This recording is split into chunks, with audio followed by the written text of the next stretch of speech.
Hello friends, एक बार फिर से आप सभी का स्वागत करते हैं वीपी स्मार्ट क्लास में। सो फ्रेंड्स, आज की इस वीडियो में आपको हम बताने वाले हैं कि प्रकाश का परावर्तन।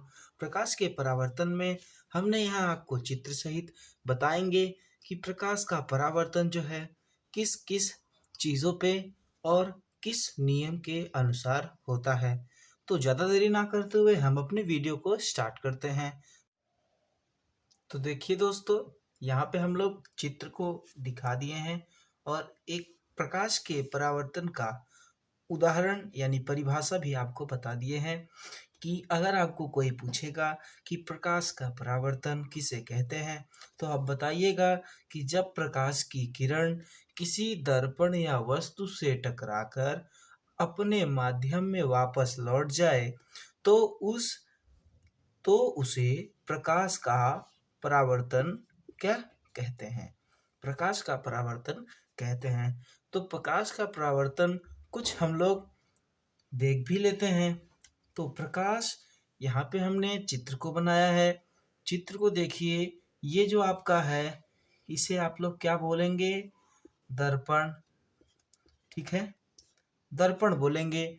और एक सीधी रेखा जो हम लोग खींचते हैं इसे अभिलंब बोलते हैं।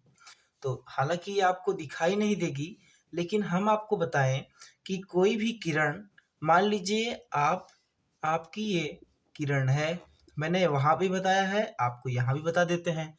ये आपकी अगर किरण है, अगर प्रकाश यहाँ से मारी जाए यानी प्रकाश यहाँ से अगर आए, ठीक है, तो प्रकाश के नियम होते हैं कि आपतन कोण बराबर परावर्तन कोण, यानी कि कोण आई बराबर कोण आर, यानी कि आपतन कोण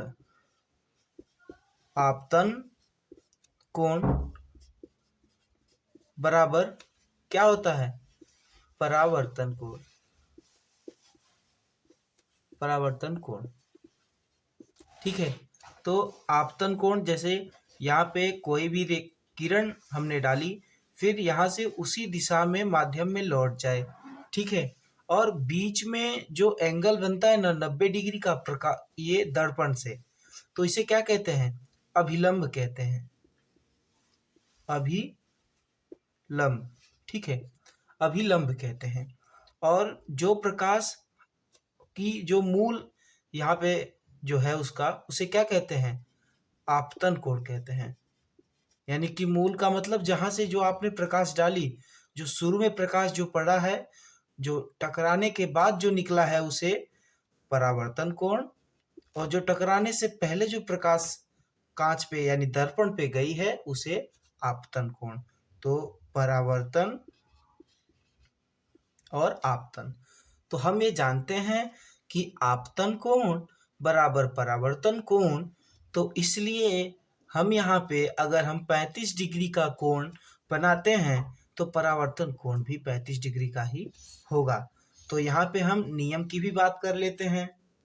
परावर्तन कोण के नियम, तो परावर्तन कोण के नियम में पहला आ जाता है हमारा, कह सकते हैं कि आपतन कोण सदैव परावर्तन कोण के बराबर होता है। जैसे हमने आपको बताया कि अगर किरण जो पड़ती है, अगर ये 35 डिग्री की होगी तो परावर्तन कोण भी 35 डिग्री का ही होगा। ठीक है, तो परावर्तन कोण भी 35 डिग्री का ही होगा, इसलिए आपतन कोण सदैव परावर्तन कोण के बराबर होता है। और दूसरा, आपतन कोण, परावर्तन कोण, अभिलंब, ये तीनों एक ही तल में होते हैं।